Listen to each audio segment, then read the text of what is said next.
watch a video. Really? What? Oh, just some scary movie. You like scary movies? Uh-huh. What's your favorite scary movie? You sick fucks. You've seen one too many. I said, don't you blame the movies! Movies don't create psychos! Movies make psychos more creative! Hello, everybody, and welcome to the It Slays podcast. I am Rowan. Hey, it's Exilia. This is Mike. And we have our first special guest today. He is a Newfoundland author. His debut book, After Dark Vapors, is tearing up the Newfoundland charts, and he's definitely probably the most prolific writer of all time. He's definitely surpassed Hemingway or any of those losers. He's also the host of the Deconstruction Junction podcast, Mr. Brad Dunne. Yay! What's up, guys? We are basking in his celebrity. You're kind of a big deal. Thank you. We'll transfer your appearance deposit after. So today, I figure let's just get right into it. We are reviewing 1979 Alien, the first one, because always start with the first, I guess. And let's get right into the trailer.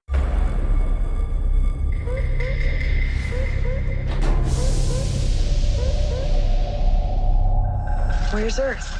Seems we have intercepted a transmission of unknown origin. Human. Unknown. Can you see this? I've never seen anything like it.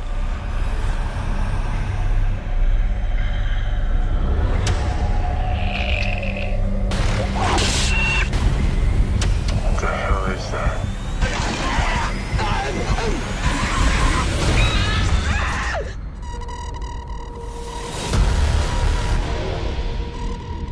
How do we kill it? You're gone.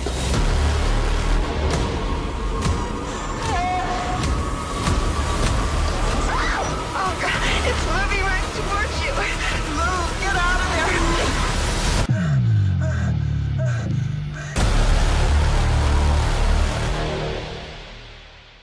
And that is the trailer.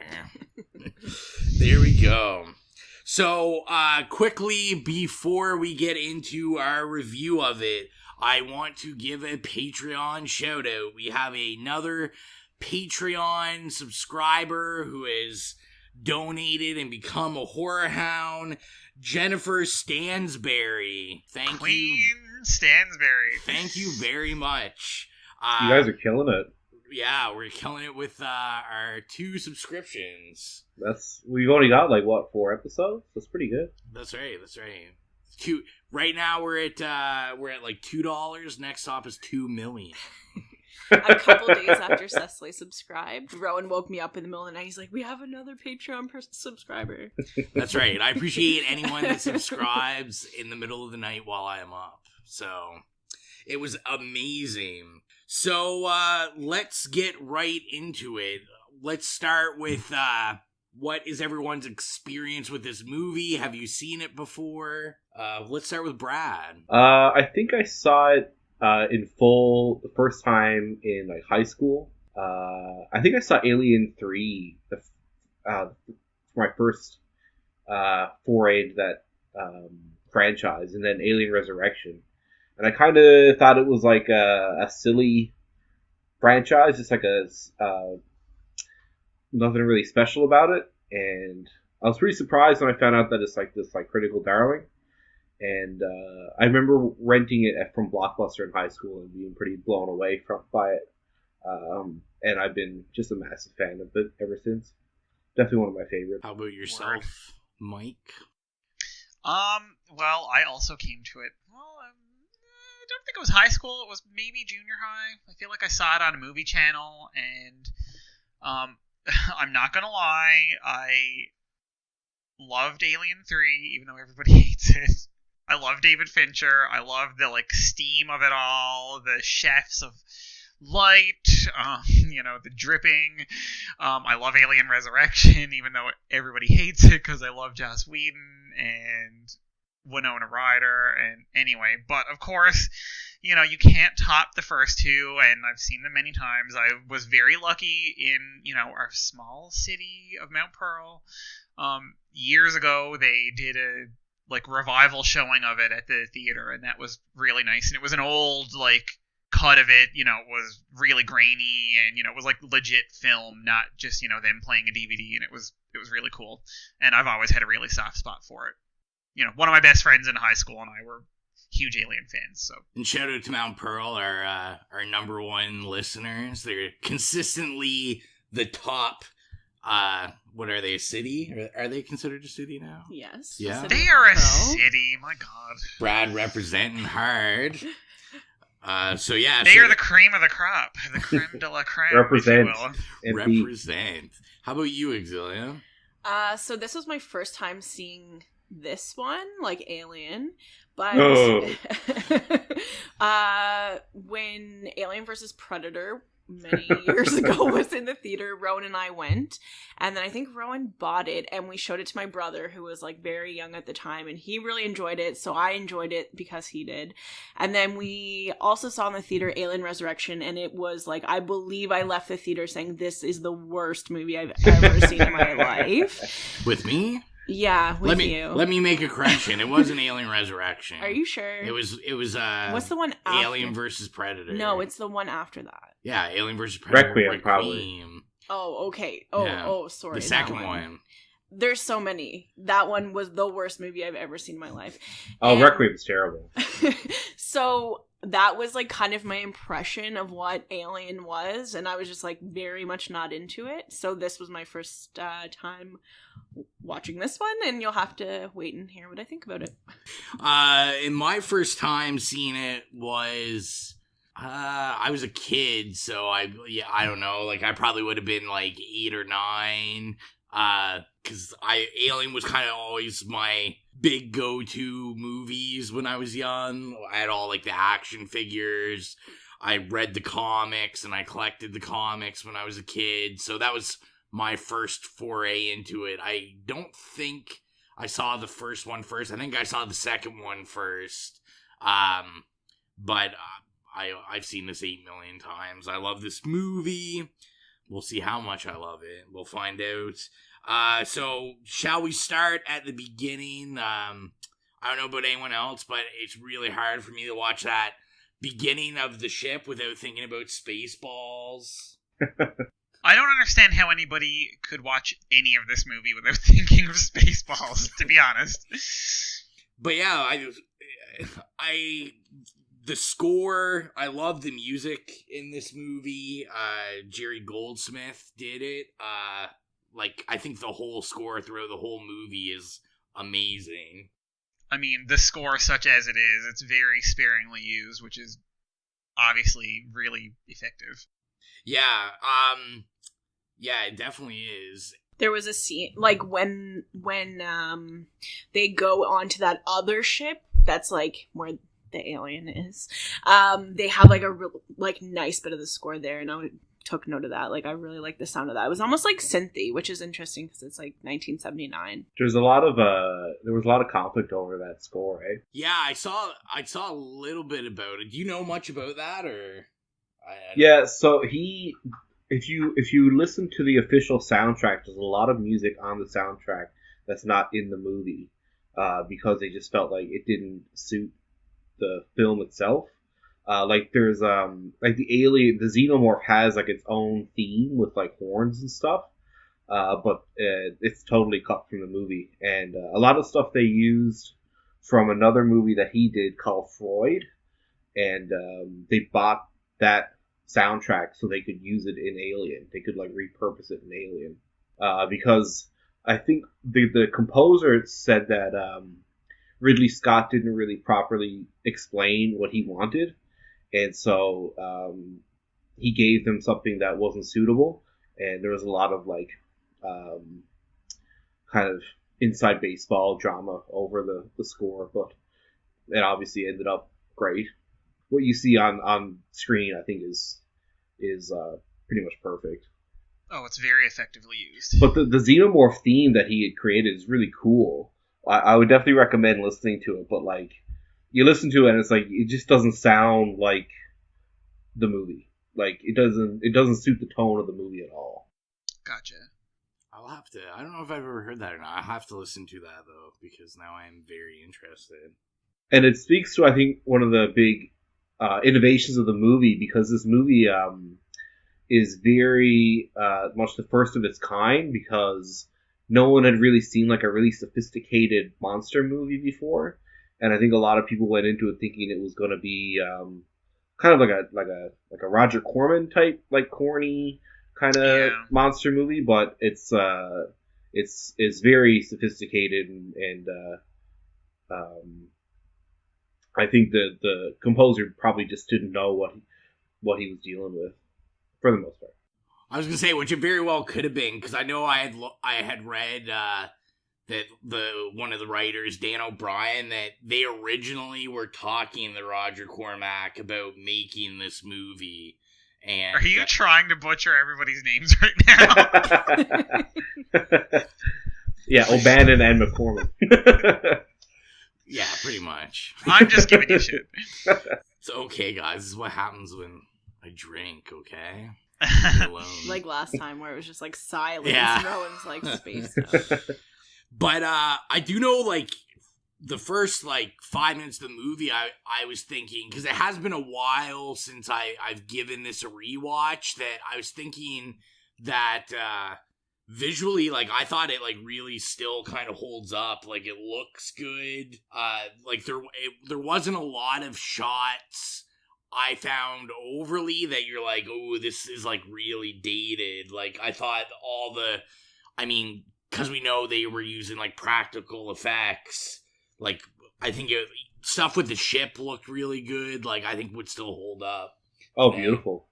I think when I got into this movie in high school because I was going through the IMDb top 250 list, and I was surprised that it was so high on the list at the time, because, again, I thought it was just, like, I put it in kind of the same camp as, like, Freddy and Jason kind of thing.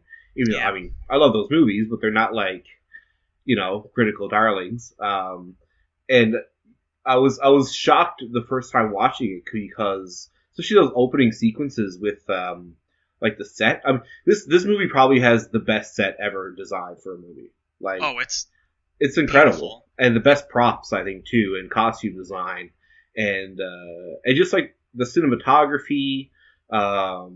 Every time I see the sequence where John Hurt walks into the hatchery, I guess you'd call it. Yeah.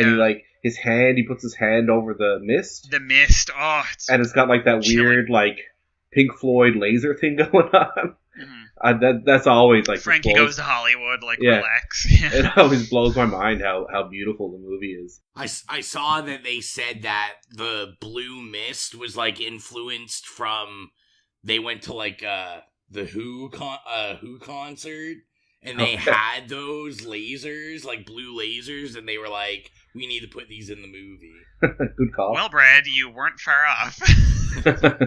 Pink Floyd, the Who, it's just a step the 70s, man. Yeah. I think the control room, like the room that controls Mother, I think that's such a beautiful room. It's almost like a womb or something. It's like white with all those lights. Oh, yeah. Oh my god, I called it the egg room. Yeah. And there was 2 egg rooms. There was the room that looked like an egg in Mother, mm-hmm. which was the one that you were inside, and then there's the egg room, which, as Brad called it, like the hatchery that had eggs in it. I thought that was so cool. Oh, there's a lot of H.R. Giger is, well, I guess we'll talk to that when we get to it, but there's just so many dicks and vaginas. Yeah. Oh my god, everything in it it's penetration and procreation. Super sexual. That could be the subtitle of this movie. I also heard the smoke in that scene. I also heard is just a shitload of weed, bro.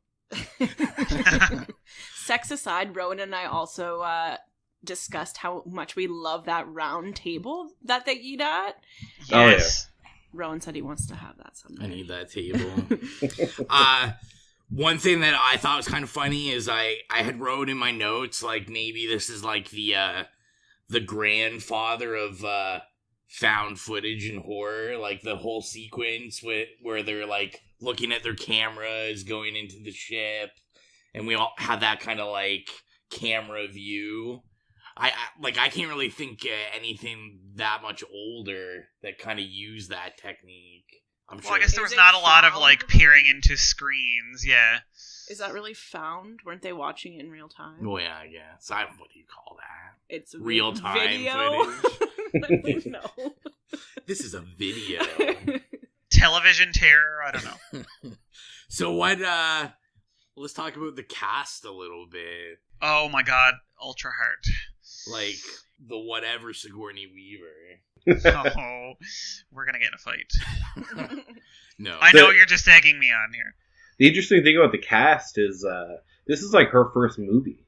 Yeah. And she's 29, so she's pretty old. Whoa. Well, pretty old for like a film debut for like a movie star. For like a feature, yeah. Especially like a woman. Like by 29, most actresses are like their career is like winding down almost. Like they're playing moms. And she's like just taking off. I think she'd come from theater. And actually, the other actors didn't really get along with her. They thought she didn't have the stuff, and she wasn't comfortable improving. And a lot of the scenes are improv, especially Yaphet Kotto, aka the black guy. He was giving her a lot of shit, just like pushing her to improvise more because. From a theater background, it's like you respect the script, like you don't deviate from the script. And the other actors just thought she was kind of too green and didn't really respect her. But I think that works out well because there's a really like us versus it's her versus the crew. I think a lot of the movie and like it really like yeah, she's really like she really sticks out as like like there's a real like conflict and opposition there, which is nice because in the story there is as well, so maybe that worked to the advantage. Oh, big time. I think she was also allergic to the cats. Yeah, I saw that. I saw it was like the mixture of cats and the whatever they were putting on them to make them look sweaty. And she thought that Ridley Scott was going to fire her because it would be just as easy to get another actress than 4 cats that look the same. Was Jonesy 4 different cats? Yeah, Jonesy was played by 4 different cats. Okay, that makes sense because when I was looking at pictures today, I was like, these don't all look exactly the same cat. It's the same with Pet Sematary recently. In the new Pet Sematary, I was just looking how they had 4 different Maine Coons to play the same church because cats aren't very obedient. Yeah. and so, like, you need, like, one cat to do one specific thing.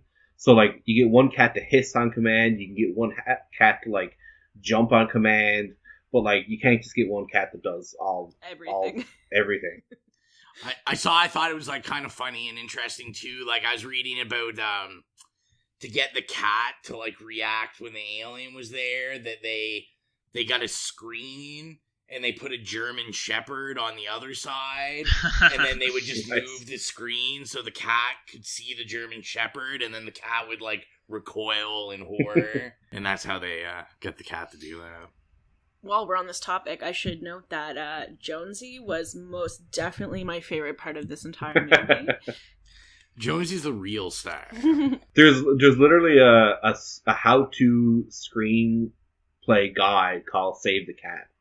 And because Sigourney Weaver saves the cat in the end. Yes. Spoiler alert. But if you haven't seen this movie yet and you're listening to this podcast, you're a fucking idiot, okay? Right now, you're a dumbass. I gave up on the spoiler alerts. I just give up. I loved how she saved the cat, because every other movie I would always be like, what about the cat? But this one she actually did, and I was so impressed. And she's like walking with a flamethrower. She has like the cat carrier. I was very happy about that. Always save the cat. Yeah. And I'm just gonna say this, like, especially like when we first at the table, when we first get introduced to the cast, I like could not wait until they murdered Lambert. That was like... Lambert was so whiny. Yeah, I was like, man, I can't wait. In the director's cut, I don't know if you guys watched the director's cut. Yeah, we did watch the director's cut. She actually slaps Ripley in that scene. Eh? Yeah. She actually slaps Sigourney. Yeah, when they're like outside the observation area. Yeah. The only time I was like, towards the end when she like stabs, I can't remember who she stabs, but she stabs someone. Oh, the Ash guy.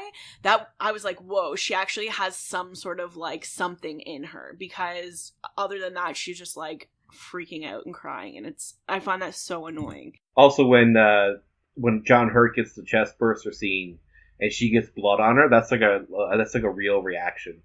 Yeah, I saw it. They didn't tell any of them that they were gonna have like blood spurt out. Yeah. Such a good way to get a reaction. Yeah, exactly. I mean, but overall, I thought like the casting was pretty like good. I thought everyone was casted right. I saw that originally Harrison Ford was supposed to be Dallas, but he didn't accept the offer. Oh, this would have been right after Star Wars, so. Yeah. I'm not gonna lie, I'm perfectly happy with Tom Skerritt. Like, he was I think he's spectacular. terrible as Dallas. Oh my god, I love him. No, I think Harrison Ford would be terrible as Dallas. Oh, okay, yes, that's what I'm saying. Okay, good. Tom Skerritt to me just like owned it. He's great in this movie, yeah.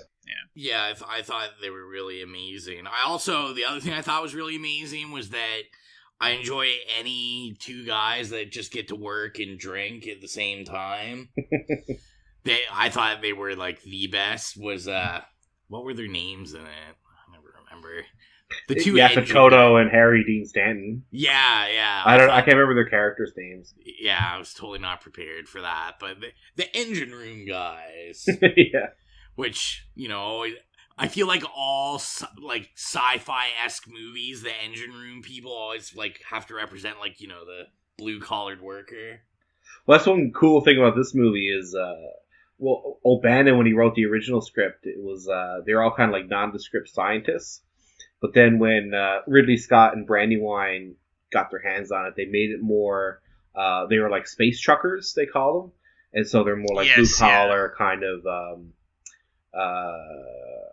just working class kind of characters. Yeah, and I was gonna say I like that addition because I think with just like I don't think it would have worked the same with like scientists. And in the original like screenplay, I guess, I had read too that Sigourney Weaver's character, like Ripley, was actually like genderless, and then it was Ripley Scott that decided to make it Ridley Scott, is that I said? Or did I say Ripley Scott? Oh my god.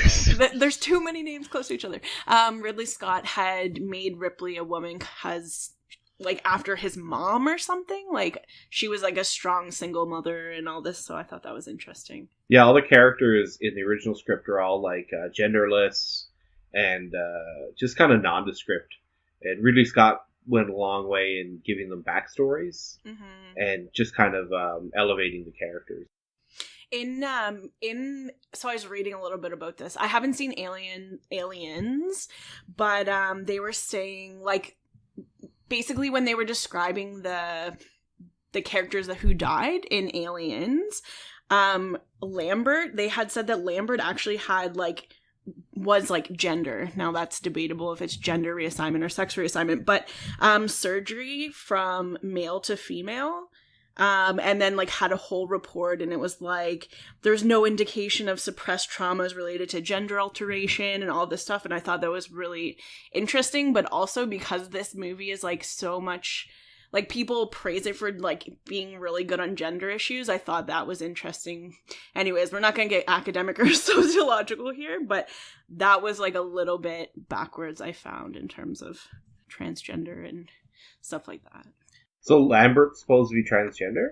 Yeah, I don't know if I would really say transgender if you're doing it at birth without somebody's consent. I don't know the logistics of language there, but yeah, so basically it was an experimental thing, and they were reassigned gender from male to female at birth.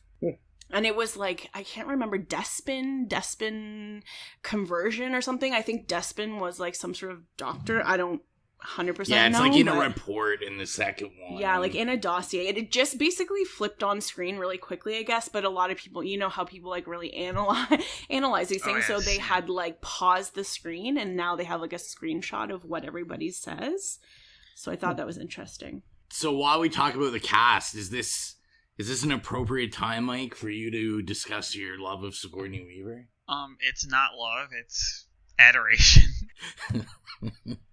Sigourney Weaver has been my everything since I first saw, well, I guess this probably when I was in my teens, and she's amazing. The ultimate final girl, or? No, I'm not gonna say the ultimate final girl, but she is, up there. Top three. Top three, oh, for sure. 100%. And I mean, come on, we're talking about, like, she's not just a brilliant actress, but she's a spectacular model. I don't know if you guys have ever seen her Helmut Newton photos or anything like that, but she is, tall and statuesque and can take a fucking photograph. Well, that's the important thing. I think it is. I think the first movie I ever saw her in was Galaxy Quest when it came out when I was a kid. Oh, and so like good. that's what I always That movie's think about. unreal. Underrated classic. Amazing movie. Underrated classic. So we briefly talked about the just the atmosphere.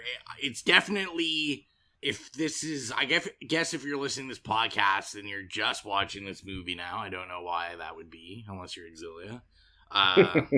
Rude. It's definitely a slow burn movie. It's not. It is not hype at the beginning. I don't find that at all, because we did the invitation. That's definitely a slow burn, but the facehugger thing happens, and that's not very far into the movie. Compared to the sequels, is a pretty slow burn, I would say. Yeah? For sure. Yeah. The other ones are like action. Yeah. Oh, okay. I mean, the first act of this movie is pretty long. Yeah. It's pretty long up until they get to the hatchery, which is, I would say, when the facehugger gets John hurt, that's really when Act 1 is over.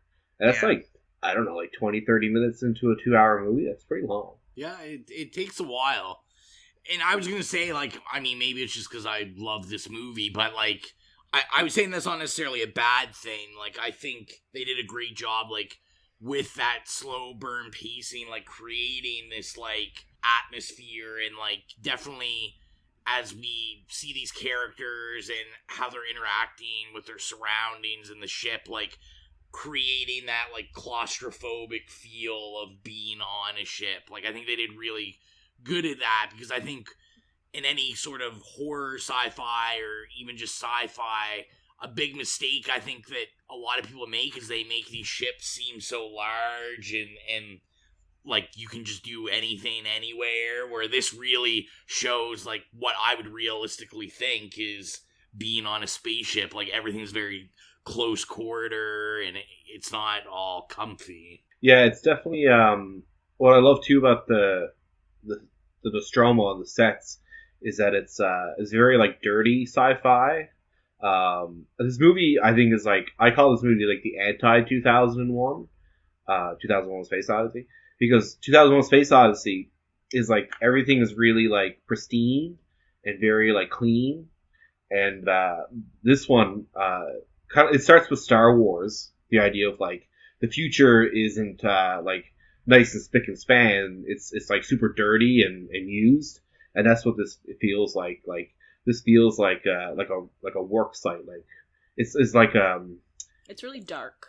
Yeah, yes, almost it's very much in line with the the proletariat that are on board. Yeah, they're like Alberta rig pigs. They're this Which is what they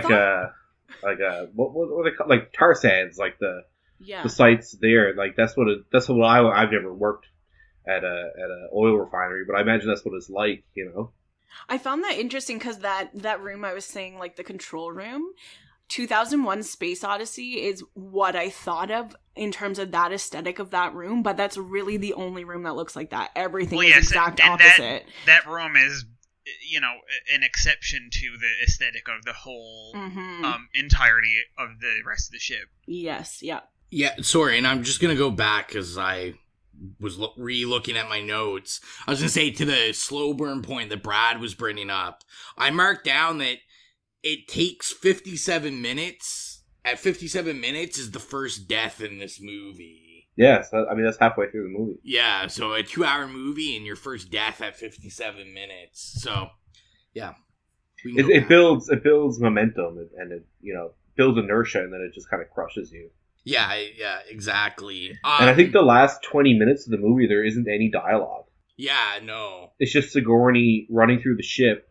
And now in the director's cut, there's a scene where she finds Dallas being kind of turned into he's being like entombed kind of thing inside this like little egg. But and then he's like, kill me, and she shoots him. But otherwise, it's just her. But in the theatrical cut, that's removed. And it's her running around, and then all she really says is when she sings that like little lullaby when she's trying to get the xenomorph out of the ship. But that's like all the dialogue there is. So I also wanted to bring up that I hope when we as a civilization are working in space like this, that we get to wear awesome outfits like they do.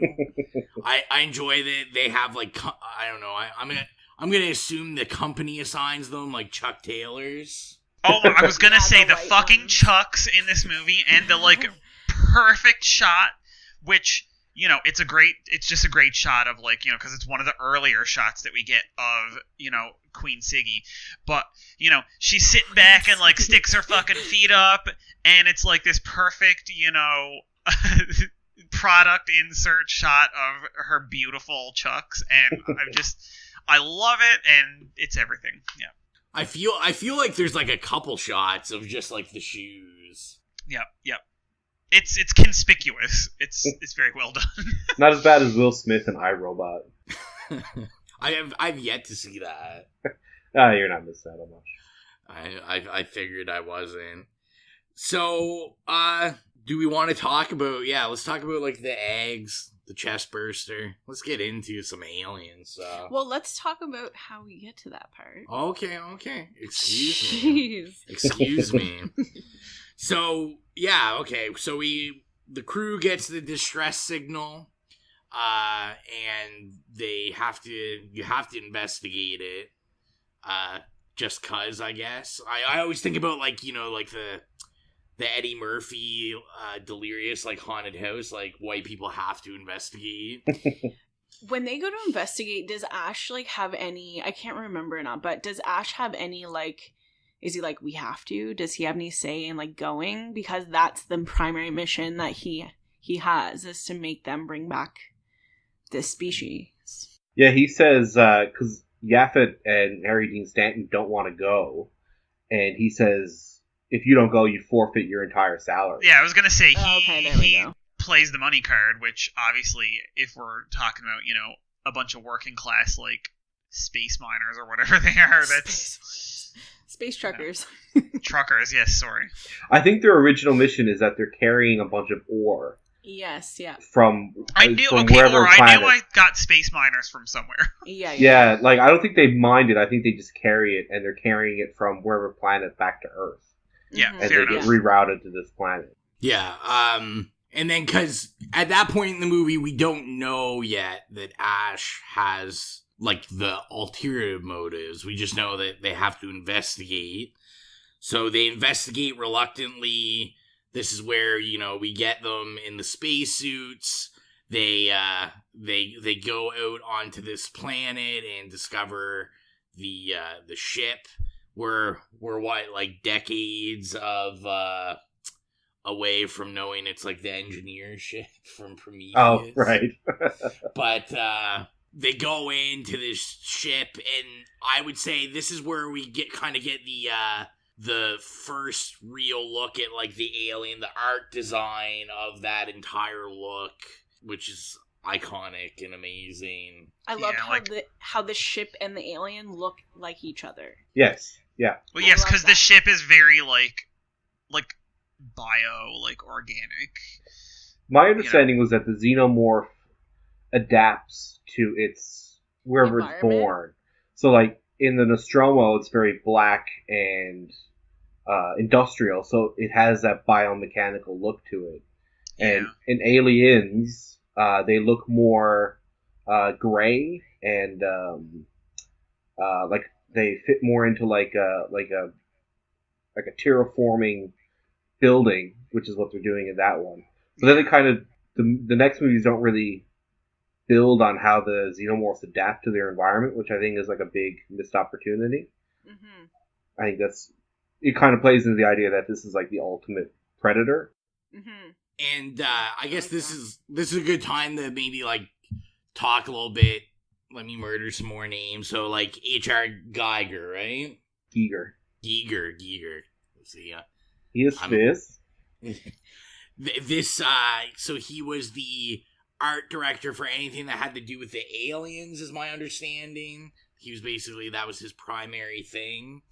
And yeah, I was gonna say, like, to me, this is like some of the most iconic movie art design I can really think of. He like hand painted the engineer with like an airbrush, and the engineer looks tough in this. Oh, Ridley Scott calls it the Cecil B. DeMille shot because I think that one shot with the engineer where he's there with like his control panel and it's the big set, and they actually use kids to walk around so you get that sense of scale. So the people in the suits are actually little kids, and they spent like $500,000 on this set. And the studio was like, "You're insane. This isn't even the main set. You use it for like 2 minutes in the movie."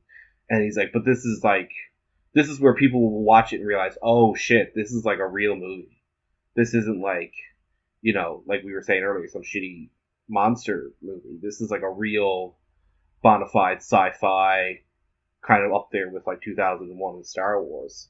Yeah. And like they used like real bones in some of the like the hallways have a real organic look to them. Yes, yeah. They kind of they arch like bones. It's like walking through like a skeleton kind of thing. Yes, I always think like, are they in a rib cage or something? Like, yeah, it's beautiful. Giger used real bones from like a butcher shop to build these sets. Yeah, and it looks amazing, and to me, like you were saying, Brad, like when you're talking about kind of like telling the audience like this is a serious film, to me, any serious film needs like some sort of giant dick gun looking thing that the engineer's sitting in. Well, I think what's so great about Alien is that it walks the line between like, okay, this isn't some shitty horror movie, but this isn't like some pretentious like Prometheus, I think, goes way too far into the pretentious 100% spectrum of it. Whereas this, I find Alien is just like perfectly on that line between like, you know, genre and like film, right? Yes. Yeah. I think that's what makes it such a great movie, because it's not, you don't feel like you're watching some really decadent kind of self-absorbed auteur, but at the same time, it's not like Critters from Outer Space or Leprechaun in Space. Hey. No, you're right though, because it's you know, which are great. Like, I mean, you know, well, Rowan's gonna make me watch all the Leprechaun movies, so. Oh, he's already started.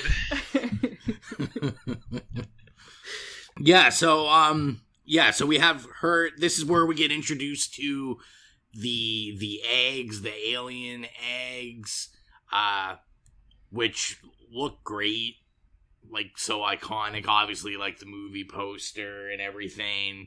And we get introduced to the face hugger, who, in my opinion, is like, I much prefer the face hugger creature over the alien. Like, if I had to choose. Oh, it's truly and utterly terrifying. The face hugger is the most like cringy, gets under your skin kind of thing. Yep. Yeah, it has that just like creepy, like fast bug like feel to it. So, like, yeah, every time I see it, it just, like, creeps me out. Especially in Aliens when she's, like, locked in the room with it. Yeah. Her and Newt, and it's, like, just running around the room. Yeah. Yes. But, this is where it gets, like, super, like, Lovecraft. Super, like, cosmic horror. In a sense that it's more... The movie is more, at this point anyway, is more about, like, viscera and, like, goopy stuff as opposed to, like, blood and guts. Yeah. And, like, the egg, I think they use fiberglass to build it because you can see the facehugger, like, fluttering. When John Hurt's, like, looking at it, you can see it fluttering, and it's like sweating. The egg is, like, very moist. And, moist. and then it, like, opens up, and it's like sheep's, I think it's cow stomach they used, because it's like this, like, pink, with, like, these, like, white, it's almost like lace. Oh, yeah. Yes, yeah. You know what It's I mean? got And that, it's like almost, like, little veins of fat or whatever. Yeah, it's super, like, tactile. You can just, like, you can feel what it would probably feel like just looking at it. And the way it just kind of, like, coils out of that and it just, like, shoots out. It's super, it's viscera as opposed to, like, slasher horror of, blood and guts kind of thing. Yep, exactly. I jumped a little bit when it popped out. I just keep thinking that, like, because we just hit, like, the 40th anniversary, I think, of this movie, I believe. I saw it all over Facebook, but I think that should be, like, the new poster, just, like, alien, and the catchline is just, like, moist. Especially everything is wet. Towards the end, when she... I know we're jumping all over the place, but towards the end, when she finds them all, like, on the wall, and it's just, like, it's, like, dripping. It's disgusting. Alright, so... we have the alien bursting out of the egg. It attaches itself to Kane. So we need to get Kane back on the ship. And Ripley will not let Kane back in because of contamination. This is kind of I feel the first scene where we're kind of getting those hints of, like, the ulterior motives of Ash, because at this point in the movie, if you're someone like Exili or someone who hasn't seen it, like, we don't know anything about Ash being, like, not being human or who he, like, that he works for someone else. So, like, this is the first time we see him just, like, totally disobeying orders. We kind of take it as just, like, an emotional thing, but he kind of has that look where he's like, cool, I'm just gonna own this. But it's also such a, like, the woman says no, and he's like, yeah, whatever, like, I'm gonna fucking do it anyway. The patriarchy, as I'm on this podcast with 3 men. I think Ash makes the movie so rewatchable. It's so interesting watching Ian Holm, I think his name is. Yes, yeah. Bilbo Baggins represent. So like watching Ian Holm and just, like, the kind of sly looks he gives sometimes. And it's, like, all, like, eyebrows, and rewatching it, you can see how tense he is while they're in the hatchery. Like, because Sigourney at one point she's like, I'm going to go out and warn them.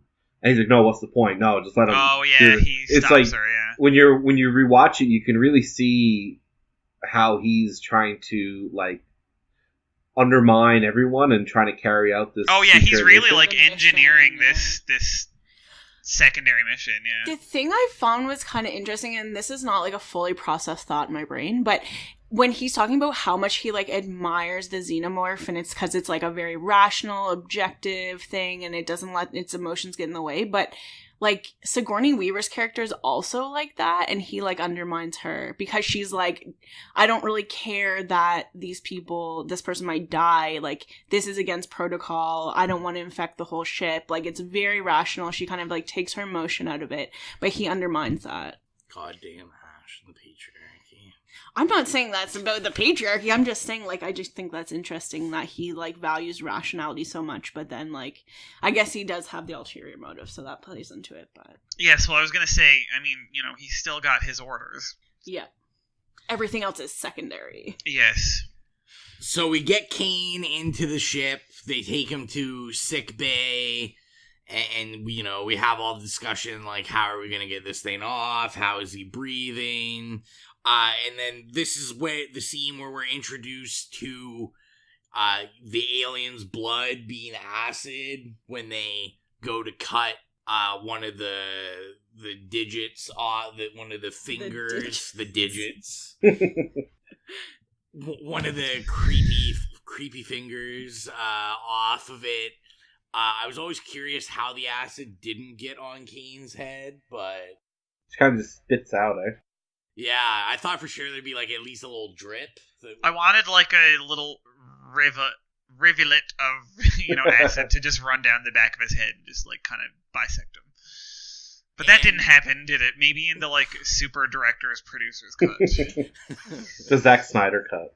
There you go, yeah. It's 3 hours and 45 minutes long.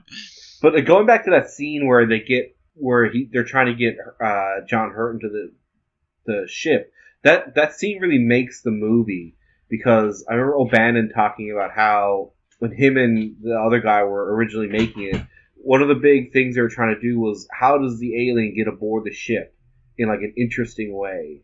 It just can't, like, sneak on board. They didn't want it just to kind of, like, sneak on board. They wanted it to, like, some kind of novel and interesting way that it infiltrates the ship. And that's when the guy Shusett, I think his name is, and I think he called O'Bannon at, like, 2 o'clock in the morning, and he's like, how about the alien fucks one of the guys in the mouth and lays an egg in his stomach, and that's how it gets on board.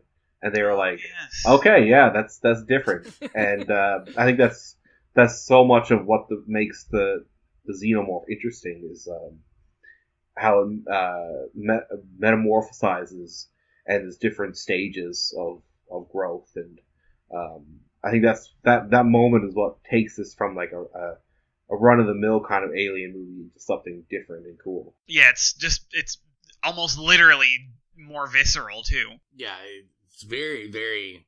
The whole thing is very visceral. So they put him in, like, the sleep thing, and the thing eventually, like, he's awake. It's not on him anymore. They can't find him.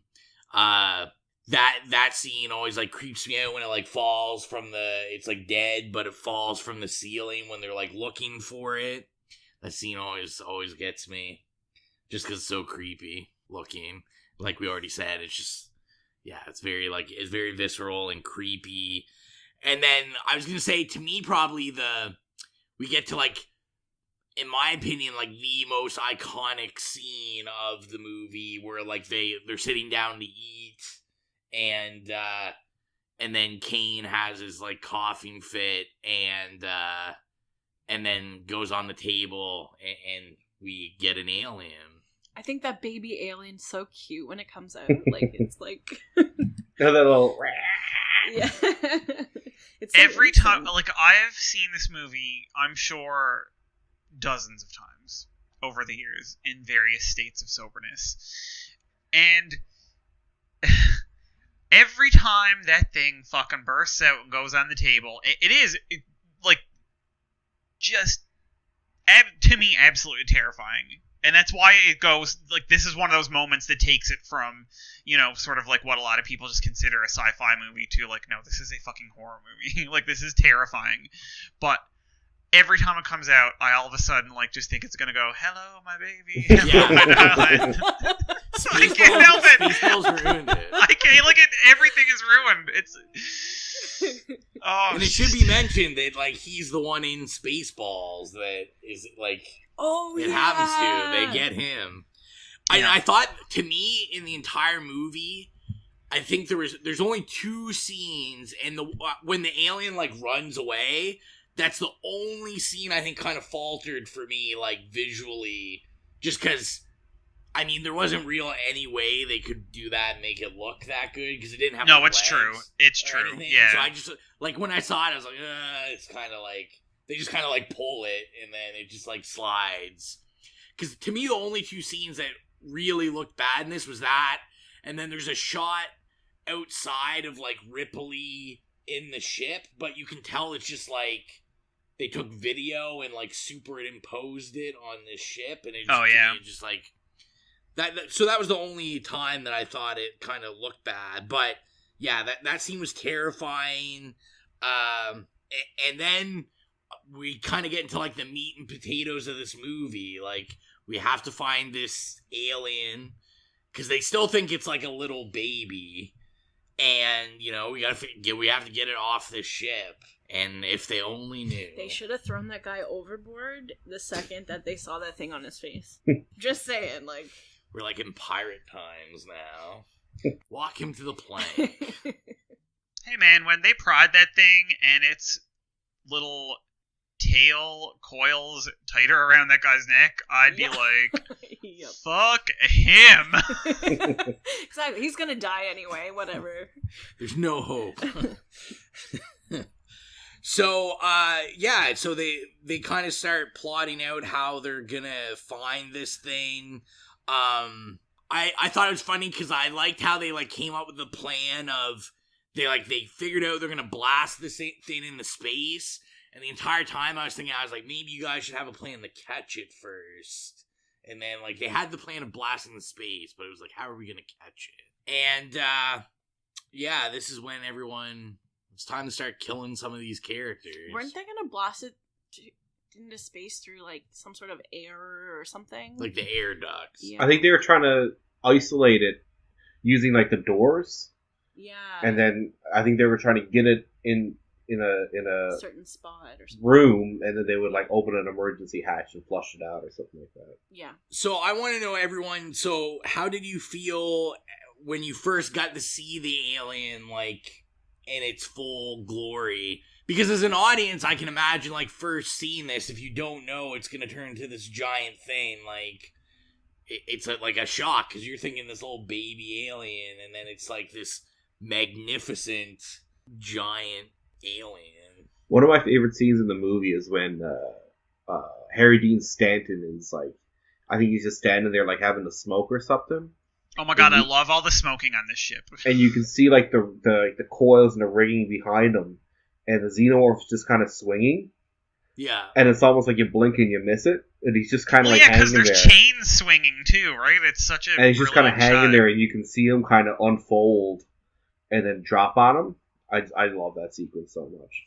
Yeah, well, the funny thing about the alien, like once it sort of reaches that peak stage, is to me, and this is what makes it like so fucking creepy and like slippery, besides the fact that it looks very wet, is that it's always like somehow both able to like constantly be like towering, and it always looks like it's getting taller and like more imposing, and yet it can kind of like curl in and uncurl and unfurl, and it's just like, how are you towering but can like unfurl from like a little corner up in the ceiling or in the wall? Like, it's just, oh god, it makes my skin crawl. When I saw the fucking terrifying one, or like as it was like evolving and becoming bigger, I was just really sad it wasn't the cute little alien anymore. But I do kind of have a question now that I'm thinking about it. So the face hugger impregnated the guy with the egg that turned into this alien, right? Mm-hmm. But how come the egg didn't turn into another face hugger? No, the queen lays the face huggers. Yeah, we don't get introduced to, which you find out in Aliens. In the second one, we get introduced that there's a queen. Yeah, there's a queen. Alien. Oh yeah, and she makes the face huggers, and then the face huggers eggs. and then the face huggers make the aliens. Yeah.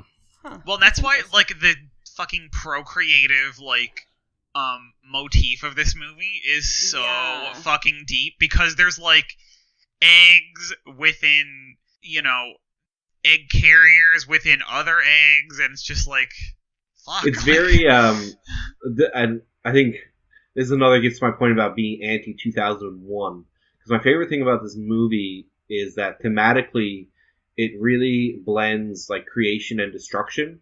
Yeah, because in 2001 creation is very like deified, and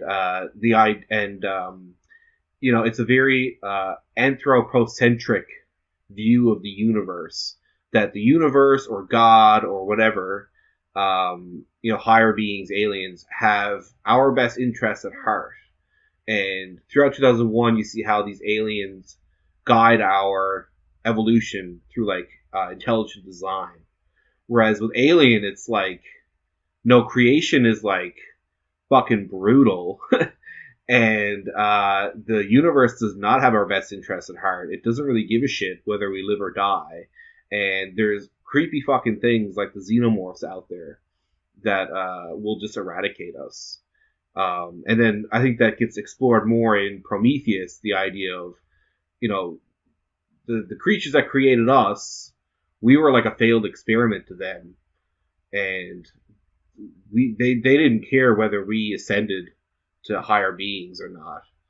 But they kind of missed the target. They didn't stick the landing with Prometheus. But I think that idea is more in line with what I think the world is actually like. As much as I love Kubrick in 2001, I'm more of the Lovecraft alien view of the universe. That it's a nasty, brutish, and cold place, and whether we succeed as a species or not is pretty irrelevant to the grand scheme of things. Yeah, I agree with that too. Yeah, the philosophical view. The philosophical view. I do the scene with Kane. I was wondering where that rain was coming from. It was raining because he looks up and it's. Oh, I think it's condensation from I have actually a note about that. Because I was like, okay, they're in space. I know this is probably supposed to be condensation, but A, goddamn, that's a lot of it. B, he just to me, it was this, he was in ecstasy, and it was something out of a fucking Botticelli or something.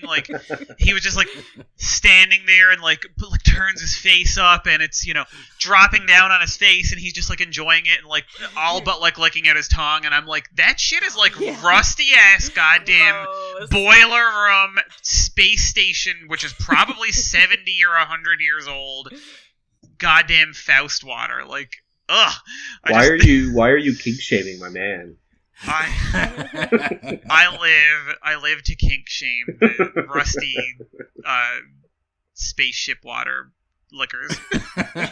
I think too, because the actors were smeared with grease to make them look sweaty and dirty, and I think that was probably a real reaction from Harry Dean Stanton, because he was probably oh, thank God, some water on my greasy ass face. Yeah. Okay. No, that's totally legit. Yeah. So Harry Dean Stanton is the first one to go. I'm trying to do this in order. Well, after John Hurt. After John Hurt, yeah, he's toast. And then is it Dallas that's next? Yes. Yes, Dallas. Which I know, to me, that's a very, because we kind of continue Dallas's ventures to find this alien. That trope's kind of carried throughout the rest of the movies, where we're in these small ducks, and they kind of carry that on throughout all the movies. Oh yeah, there's always a flushing out sequence. Out of tiny air ducts and stuff. But when he actually gets killed, I love that scene just because it makes me laugh every time, because it's that quick shot of the alien. It's big boo. Yeah. Yeah, and to me it just looks like he's trying to hug him. He just has his hands out, and I was oh, he just wants. Yeah, he's hug. Give me a kiss. I think there's a lot of movies from the 70s. I read an interview with I forget his name now. Yeah, the guy who directed The Exorcist. Friedkin talked about how when they made movies in the 70s, they didn't expect the audience would be able to go home and pause the movie and rewind and fast forward. So he's because he was talking about the famous shot in The Exorcist where you can see Pazuzu's face. Yeah. And he's a lot of people have made a big deal of it, but I never, if I had known people would just pause it, I probably wouldn't have put it in the movie because I'm so sick of people talking about it. And I think that's the same with Alien. it's scene supposed to where be almost like subliminal flicker, almost. it's such a quick edit. But I think now, especially now with like DVDs and Blu-ray, you can just pause and same like X talking about Lambert earlier and how you can pause and just find all these little things in movies. And during the 70s, I don't think they anticipated that. It's kind of interesting too when you think about the subject matter of the future, and it's like they were not anticipating. Also, VHS. I love this too in terms of technology too, because this is 2037, and like the computers are like 1992. I just always love that. I made a note. I was going to comment earlier when the opening sequence when the ship turns on. It's like I have such a flashback of coming home and like booting my computer on and like turning on the internet because the computers are so fucking loud in this movie. They're like, it's like computers now, like they're just totally silent. But back in the day, they were so the one noisy. thing that I loved, there was a lot aesthetically about the computers that I enjoyed. I thought the design was great. I love it. Yeah. It's just, whether it was accurate or not is up for debate. Like when they're looking at the star system and it's like, it's just, there's like these little shitty lights on a grid and they're like, where's Earth? Yeah, I'm like, man, exactly. Google Earth looks better look than at that this now. line of red lights here totally means something, that we have to like interpret. But, oh my god, the keyboards I was in love with. I love a good clacky, like, thick keyed keyboard. I hate these like flat flush to the surface of the computer like laptops that we have now. So when I saw them like tapping away on those like thick ass, 70s noisy keyboards, it just like it made my skin tingle. Yeah, it was just, I love it. and none of them it's actually very like viscerally aesthetically pleasing. Yeah. And none of them actually have like the keyboards don't have any like actual letters like. Oh yeah, it's just symbols. Just like symbols. They tap like 3 keys and then on screen it's like this philosophical existential like what should I do with my crew? Like shall they live or die? Like it's like you just typed 3 keys like. So Dallas goes. So now Ripley is in charge because. Is that when she's third in command at the end when she's making that recording? It does say she's third officer? Or? Yeah, third officer. So who's the second? I think it was John Hurt. Oh, was it? Because I think when she won't let them in, I think she says when Dallas and Kane are off the boat, I'm in captain. Charge. I'm the captain now. Yeah, okay. Yes, which is why he defers to her when she says, don't open the hatch. Yeah, okay, that makes sense. So after Dallas, Ash is the next one, right? Yes. So we have the infamous reveal that Ash is not a human. Okay, this is the scene in the movie that I was actually like, okay, I think I actually like kind of like this movie. Because we get introduced to know something's not right when he's sweating milk. I love it. Like, face it. Like it goes with the whole like vaginal, phallic. It's like. Both milk and semen at the same time somehow. I love when the bead of jizz juice is just coming down his eyebrow, and she looks at him. He kind of looks at it and is like, yeah. But and the funny thing is, again, going with this like fucking visual motif, which I just think is fucking brilliant. He's like jizzing out the side of his face, and her nose is bleeding like real blood, and it's just. To me, that little flash of like seeing each of it, it's a little detail that really makes a lot of difference. At the beginning of the scene, I wrote Ash is a psycho, and then once we realized he's a and then I was like ... and a robot. Like I did not see that coming. That's like I'm glad that 40 years later it still can shock pull the rug out from under you. I was curious how she was going to react to that because I didn't really think about it. Like throughout this movie, you don't really know until that reveal, like, what exactly is going on. Also, when they, like, make his head reanimate his head, and I don't know, when the camera switches back and forth with the effects, like, when he's talking. Oh, when they're straightening his head up, i.e., you know. That's a bad cut. Yeah. For me, that's one of the bad... I think there's, like, 3 shots in this movie that I don't like, and one of them is... when they're, like, positioning his head, there's, like, a bad cutaway where it goes from the dummy to Ian Holm. To actually him, yeah. It was really bad. And there's another one where he's like, you have my sympathies, and she, like, punches him in the head.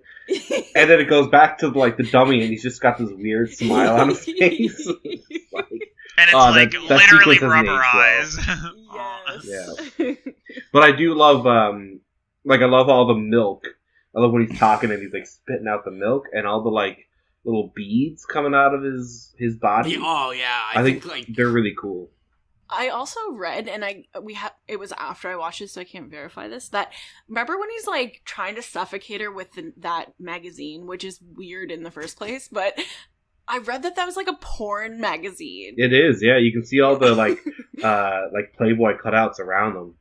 Yeah, they're up on the wall. In that room, like... Oh, are they? Yeah, because it's clearly like a living quarter. I just thought... And so there's, like, all these naked chicks up on the wall. I like to think that's Yaphet Kotto's room. I just, you know...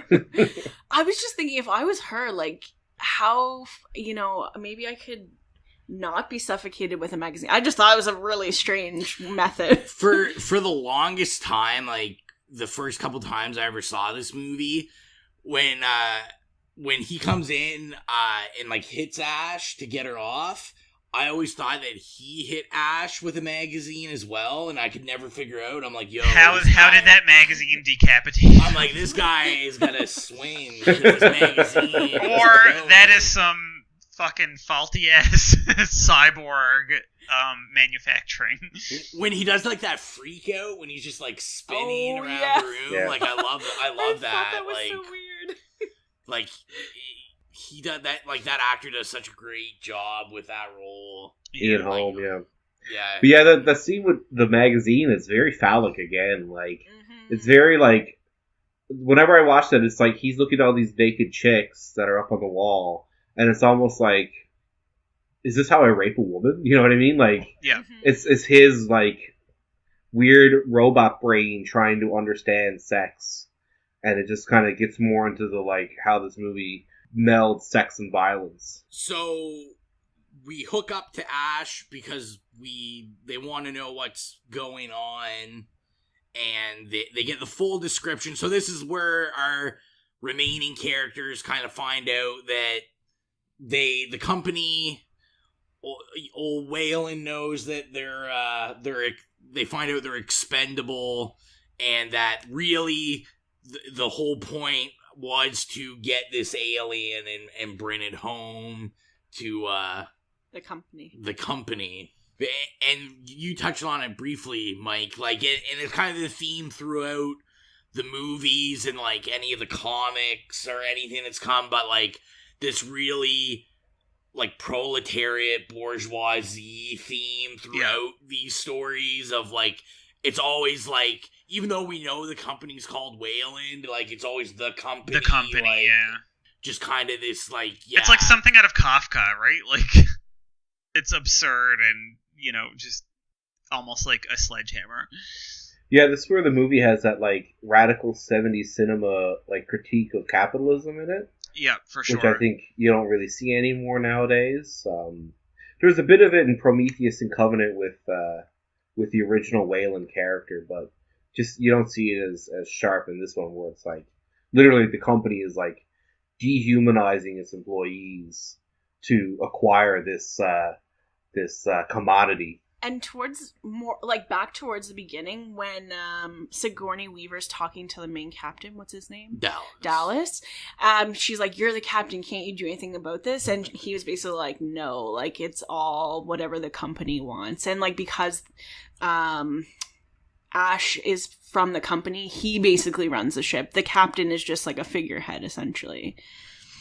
Yeah, there's still a hierarchy. There's a hierarchy within the ship, and then there's a hierarchy that That's extends from affecting outside it. the ship. Yeah. Mm-hmm. I also thought it's interesting. So they are like ore dealers, but also they have this scientific interest in alien life. Like, they're a very diverse company. Well, I mean, these like multinationals with their They're- fingers in That's the all thing. the It's pies. not a. True. It's not a scientific interest. It's they're trying to commodify it. Oh, the alien. Yeah, and Aliens Well, and it's a weapon, Resurrection, right? they Like, get more into it, but it's like Maybe I have to see these other movies. they're We'll trying have to to turn that review into a them. weapon. I think is what their Yeah. goal is. Oh, okay, that makes more sense. And there As is you a, see there the is a other brief ones. moment where I think it's Sigourney Weaver or somebody actually does just say in passing, like, she realizes like they want to weaponize this alien, and then it's just sort of forgotten about because they're actually trying not to die from it. But Interesting. that obviously gets fleshed out more in the subsequent installments. Mhm. Yeah, and I'm gonna back it up a bit because I did want to bring up like even before Dallas dies, Ash, like, we get the creation of the motion detectors, which is like also plays like a big part in all the other movies that are to come. So like the creation of the thing. Do you remember that, Exilian? Where that shows where he is and where the Change of the xenomorph is? it uses the change in the air. Change in air density, yeah. Yeah, and it like beeps. Oh yeah, And it tells them where it is. Like, so we get that. Mike, I'm like, what the hell is that? Mike sending us messages. Yeah, so I just thought I'd bring that up just because it's like such a big part in all of the other movies. I feel like I'm at a deep disadvantage for like only seeing Alien versus Predator and that record. No, I mean, and of course, there's so much lore to this story now. Like, there's so much lore, and things are fleshed out or retconned or whatever in the subsequent movies. But like, you really can just extrapolate whatever you want from this one particular movie, and like, it functions very well as a standalone film. Mm-hmm. It really truly does. Like, and you can still get a lot of the themes that are sort of gone into at greater length in like Aliens and Alien 3 and stuff, but like it still touches on all of that. Like, this is the foundation, and it's a real like packed gem, it's like a fucking diamond. It's like I think if you were to make, well, you can compare it to Prometheus because Alien is such a perfect story, but there's so many like tendrils with like, okay, who's this big huge alien dude? They don't say any. There's no explanation for the engineer. There's no explanation where the eggs come from. But he's there, and it's this stunning, like, breathtaking shot, right? You can't just ignore it. Like, it's there. It's Exactly, there for a yeah. reason. Yeah. So there's like those two unanswered questions, but they're not really. You don't need those questions answered for the story. It just it just hints at this much larger universe. Whereas like with Prometheus, it's like, they keep hinting at these things, but they don't develop it, and then it just has so much like franchise-itis to it. Yeah. Whereas Alien, it's like, here's the story, it's complete, and you don't need to see a sequel to understand it. It's all there, and feel free to like use your imagination to fill in what you want.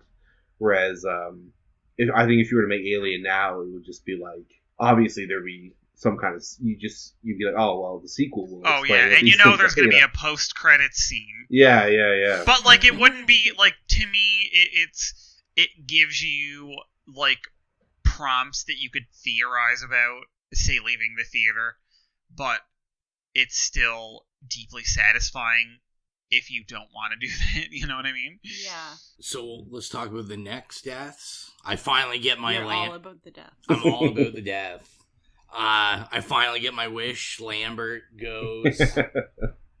It's a good and a bad thing. Lambert goes, which I was very happy about. I think she's my favorite death. I love her death scene. Yeah.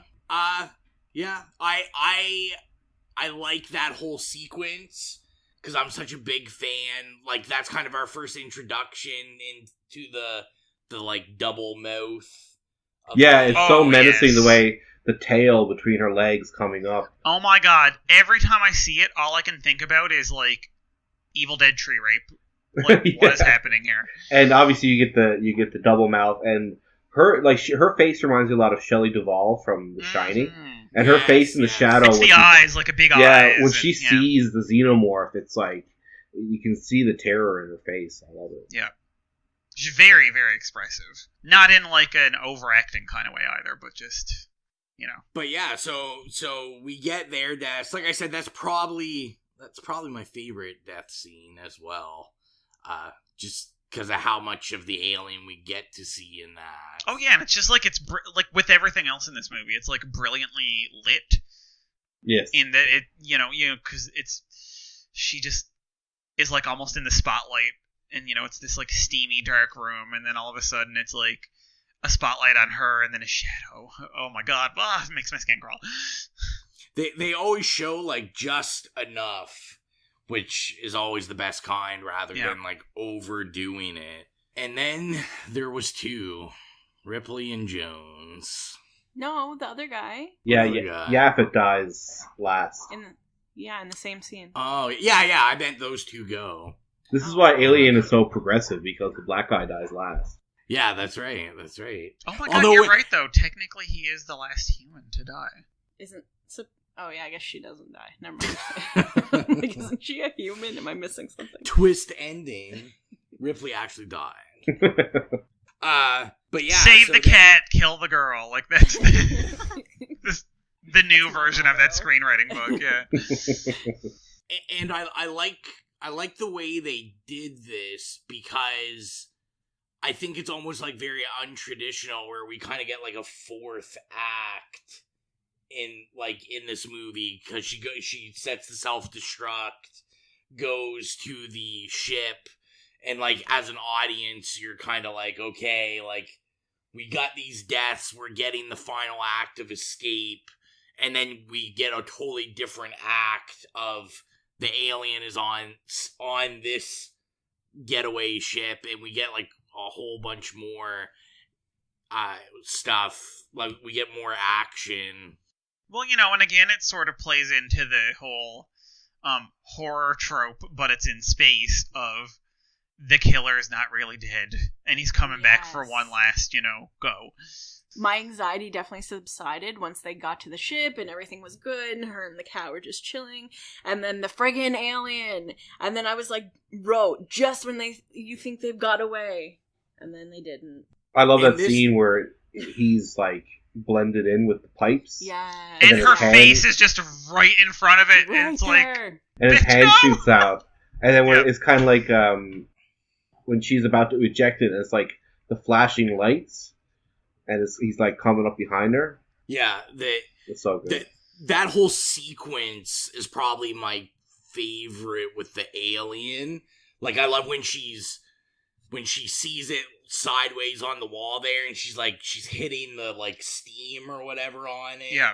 And like you see it, like I think we get like a real good feel in that scene for like the movement of the alien and like and how it can like curl in on itself but also be like 8 feet tall. Yeah, like, and to me it's just like, I don't even know how to describe it, but yeah, it like, to me it just gives you that fear of like a creepy like animal, or like, some like a snake or something like that. Just it's very snake-like. It's very it's so uncanny, right? Like it's like Uncanny Valley.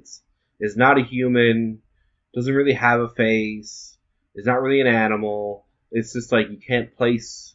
It's really an alien in the dictionary sense, right? Like, and and the actor who played him is actually, they just like built the costume onto him because the actor was 7 feet tall.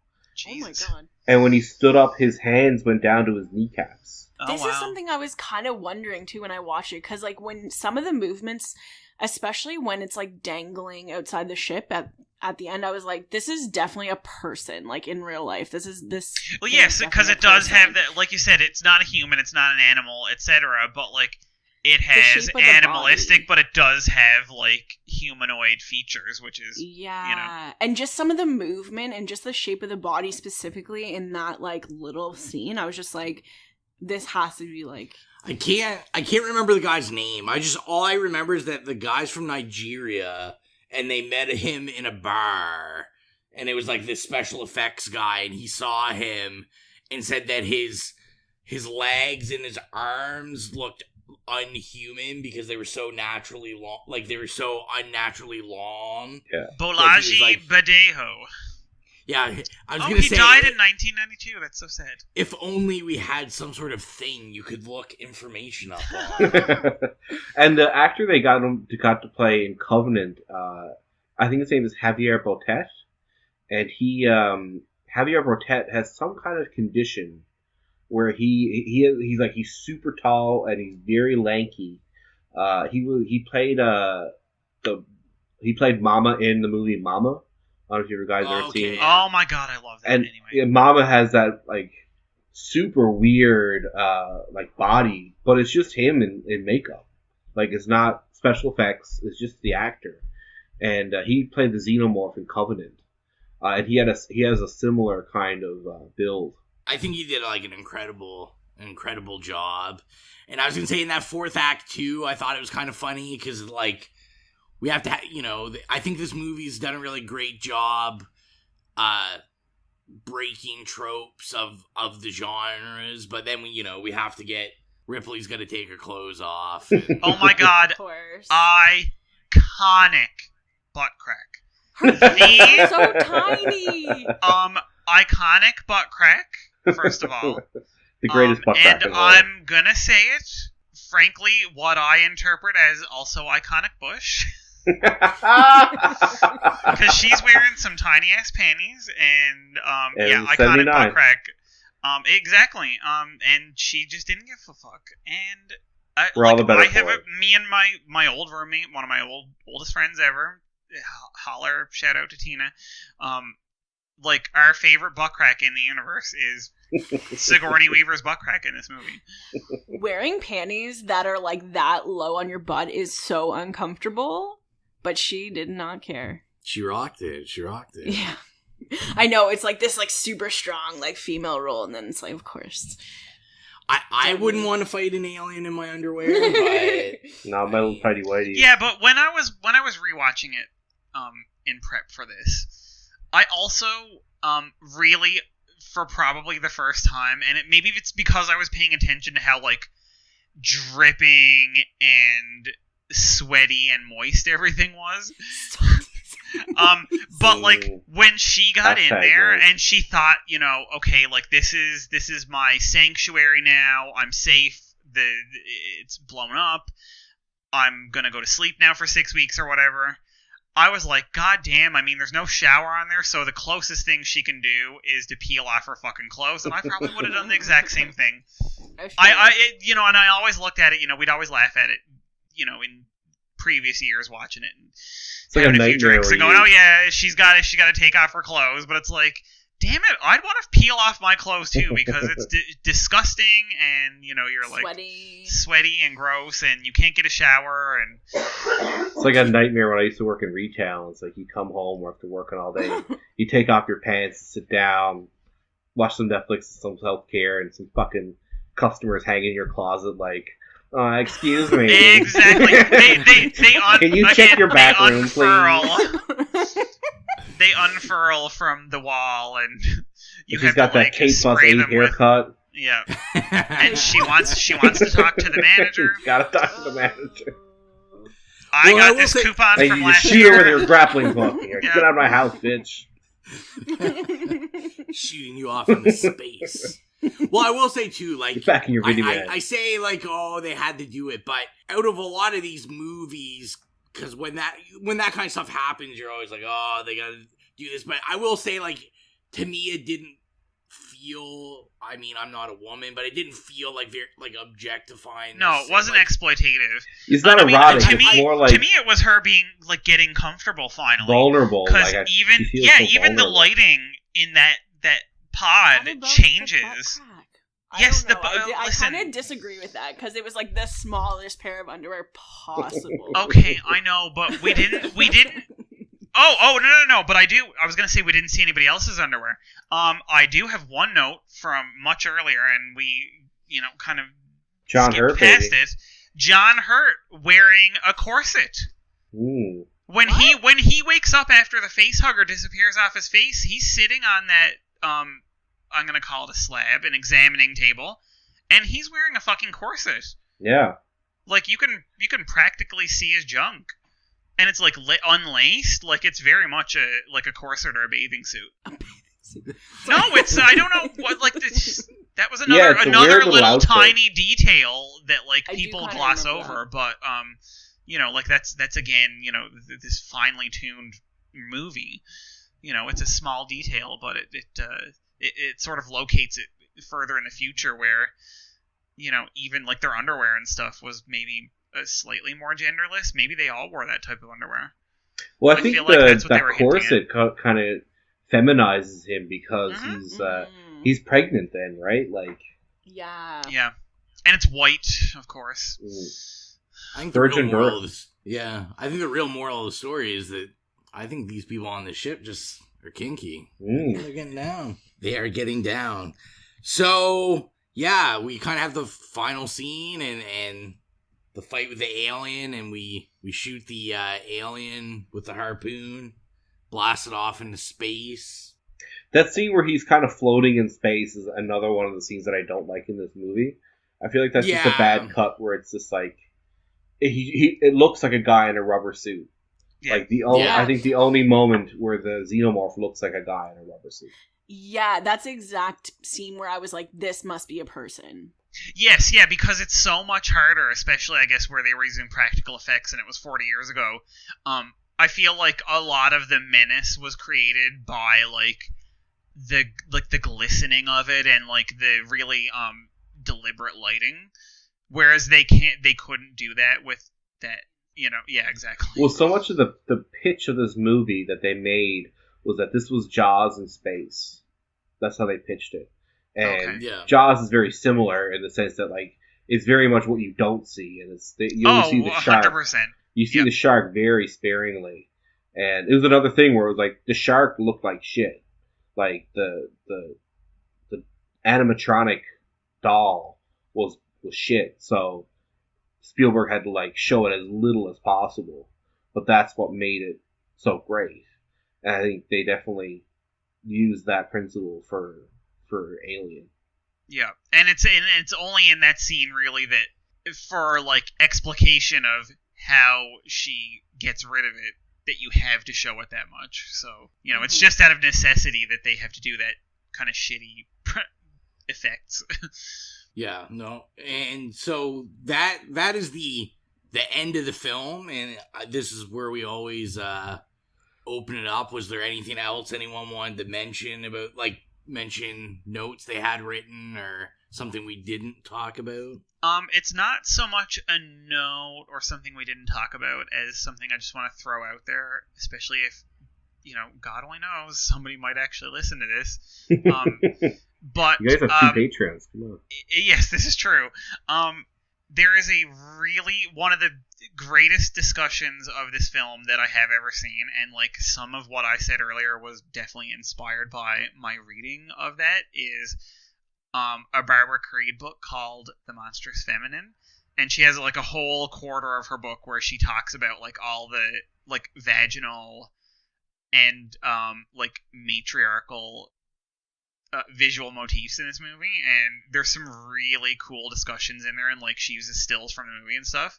And I just want to throw that out there as anyone who was interested in this movie academically, or as a horror buff, or if you like film theory or feminist criticism or anything like that. That is it's a very expensive book to track down. I had to take it out from the library and university, but it's really worth if you like Alien or horror movies or anything like that, worth taking a look at. Yeah, you guys should definitely link that in whatever thing you post. I came across. Yeah. I also came across. I didn't even really intentionally reach out and look in academia, but I did come across several academic articles about Alien, and there's stuff about like feminist theory, obviously, and like postmodernism, and like if you're interested in that, Alien is definitely like academics love Alien and like love dissecting it, so it's a very fruitful topic. Well, body horror is super postmodern in cinema, and I think it's like pre-Cronenberg, or sort of going along with the Cronenberg peak of his early career. I think what I love so much about Alien is that it ticks off so many boxes for me. Like, I love cosmic horror, and obviously there's a lot of cosmic horror. I love body horror, and also it has some slasher horror movie in it too. Like, oh my god, yes. I think Ridley Scott said he's like, O'Bannon calls it Jaws of Space. Ridley Scott called it. He's like, in a lot of ways, it's Texas Chainsaw Massacre in space, because once the xenomorph is at its full size, it's very slasher like. Like, it's him chasing them through chasing the crew through this claustrophobic setting.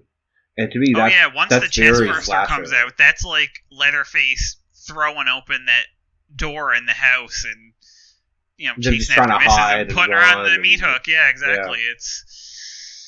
Yeah, no, I'd read that too, and I would 100% agree with that about the Texas Chainsaw Massacre in space.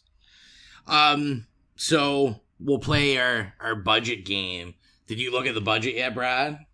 The budget for the movie? Yeah. How much it cost to make? And how much it made. We usually guess, and then... Oh, well, I know how much it costs. It cost $8 million. I'm gonna say it cost $8 million. Are you saying $8 million? I guess. Brad says he knows how much it costs. Well, the funniest... it's because originally they gave them $4 million to make it. But once it got greenlit, Ridley Scott spent 2 weeks storyboarding the entire movie, and he showed it to them, and they doubled it immediately. Yeah. The stats that I got had that, and then it had it. Also, he reported $11 million at one point, because he said that at the end the studio gave him more money. Yeah, it went over budget, so it probably cost a bit more. And then, so made. Let's do made. How much do you guys think this made, Exilia? Oh, Lord. I have no idea. I have no, comprehension of this kind of stuff in terms of guessing. I don't know. $16 million. I don't know. How about you, Mike? I'll say round about 30 million. $30,019,079. Not 2019. What about with inflation? I have the inflation. I am not. Okay, God. Listen, I'm not 50 million. Inflating this. Well, the interesting thing. Also, about this can movie, I ask? Does anybody know if this was Ridley Scott's first fefeature? I can't remember. Second. I can't think of anything that. Oh, okay, I was gonna say I can't remember anything else that he did. Yeah. But the movie, we don't actually know how much it made, because I think it's Fox produced it. It was an example of early Hollywood accounting shenanigans, because they claimed that the movie lost money, because that way they wouldn't have to give Brandywine any residual profits. And they were like, this movie definitely fucking made a lot of money. And then finally Fox was like, let's make a sequel. And they were like, why would you make a sequel if the movie lost money? Bomb. And so finally they had to be like, oh yeah, it made between $100 and $200 million. Oh my god. The figure that's a lot of goddamn money for 1979. The figure IMDb had was $203.6 million. That's a lot of money. It made money. I also read that was that with inflation or no? No, I don't think that's with inflation. No, not with inflation. Wow, that's the old numbers. And I did read too, when it first came out on video, it made $40 million just off video, in its first couple weeks. I think Alien is still when you adjust for inflation, it's still one of the highest grossing R-rated movies ever made. Oh yeah, easy. That's way off my 16 million. Listen, I was trying to show you up by doubling that. So, and I had written, like we always do, I have just a couple random facts that we like to talk about the movie. So in 2002, The movie Alien was deemed culturally, historically, and aesthetically significant by the Library of Congress, and it was selected for preservation by the U.S. National Film Registry. Oh my god, hallelujah. Thanks for that link, Mike. Veronica Cartwright, who played Lambert, she actually didn't know until she went to wardrobe that she wasn't playing Ripley. That was who she was supposed to be. That's who she who auditioned for. And then can I use your Veronica Cartwright trivia as a segue? Of course. So okay, Veronica Cartwright is actually great, and she's been in a lot of really cool stuff over the years. One of the things that she was in the 90s was the sequel to Candyman called Candyman Farewell to the Flesh. And coincidentally, our next episode is going to be the original Candyman. I'm so excited. Chosen by yours truly. Love it. Love the knowledge. That's right. Dropping knowledge. I've got the trivia, man. It's useless, but I've got it. But only with actresses. The actors, I don't know anything about them. I don't care. You can say Yaphet Kotto was in whatever. I have no idea, but you give me the actresses, and I know everything they've ever done. He was the villain in James Bond. A lot of people were the villain in James Bond. He played like one of the villains. Oh, Yaphet Kotto was Baron von Samedi. Yeah. My God, you're right. You're right.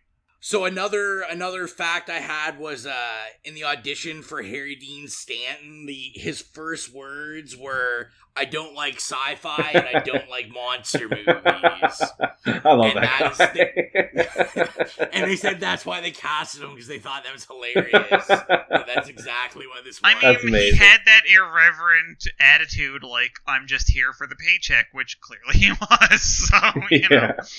I also had written down, so the working title for this was Star Beast. Yes, yeah. That's terrible. Which, I don't know, I might have liked it more if it was called Star Beast. I mean, Alien's not exactly a, subtle, poetic title either, but I like them both. I like them both because they're, sledgehammer subtle. So the writer of this also wrote, I didn't even realize the other things that he's written. Oh, he's done some good shit. So he wrote Total Recall. That was Shusett, yeah. No, it's the other guy. O'Bannon? Yeah. I think they were both, because I think Shusett, I know this because he had the rights to that story, because in interviews he calls it Total Recall. And I'm like, Total Recall, motherfucker. It's not Total Recall. So, yeah, Total Recall, Screamers. Oh, I love Screamers. I love Jennifer Rubin, whose birthday it was the other day. Holler, Nightmare on Elm Street 3 Dream Master. Or Dream Warrior, sorry. The wine is starting to seep in, Buzz. Screamers is Koontz, right? Dean Koontz? No, Screamers was, isn't that Philip K. Dick? I want to say Dean Koontz. You might be right. He's gonna look it up. Well, while she looks it up... Oh, but Dan O'Bannon also did Dead and Buried, didn't he?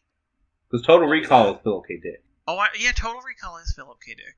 But what was the other one you said, Mike? Didn't Dan O'Bannon also write that really good movie Dead and Buried? Yes. Yeah, yes. that's really good. That's an underrated, underseen movie these days. He also wrote Life Force. Sick. Life Force is excellent, which unfortunately... No, go ahead. Screamers is based on Second Variety by Philip K. Dick. Oh, damn. And it isn't... I don't know if I'm correct, but Screamers was Canadian, wasn't it? The movie? I'm pretty sure it was. What am I thinking of with Dean Koontz? Doesn't matter. He also, the other two I've written down, he also wrote The Return of the Living Dead. And he wrote two segments for Heavy Metal. Yes. Oh my god, Heavy Metal, I have such a soft spot in my heart for. Dan O'Bannon is hilarious because he's such a nerd. He's such a square. And one of my favorite anecdotes with this movie is that he went to France because Jarodowski, was trying to make Dune. Yeah. And yes, yeah. And he recruited O'Bannon to write the script. So O'Bannon went to France to work on this failed project, and that's where he met Giger. And interesting. And if you think what kind of guy would design the xenomorph, whatever your imagination brings you, Giger is exactly who you would imagine him to be. He is a fucking weirdo. Like, apparently he kept the skeleton of his fiance who committed suicide. And so O'Bannon is like, I would encourage anyone to like Google O'Bannon. He's always got like suspenders and a bow tie, and he's got a neck beard, and he's like, and so he talks about meeting Giger, and apparently Giger like offered him some opium. And O'Bannon was like, why are you doing that? That's bad for you. You shouldn't do drugs. And Giger goes, they quiet the visions. This shit is my quieted visions. And I think the original script was pretty fucking wonky from like what I can tell. Like, it had none of the qualities that we like love about Alien, like none of the space truckers kind of stuff. But it was his idea to bring Giger on board, and Giger is the MVP of this movie, I think. Like, 100%. Nothing about this movie works if the xenomorph doesn't look amazing. Yeah. And so, like, the xenomorph looks amazing, the face hugger looks amazing, the eggs look amazing, the sets, especially when they go... I was going to say the spaceship, the alien ship. Yeah, the hatchery, whatever you want to call it. Mind-blowing, is absolutely incredible, and that's all Giger. That's all his creation. But it reminds me of like something you said near the beginning of the recording when, we were sort of quietly, although we all love Ridley Scott, obviously, and we all love giving credit to the screenwriters of movies who never get credit, by the way, for their fucking shit. But to me, and you were saying like the screenplay, originally had X ideas, and then Giger came in and contributed this.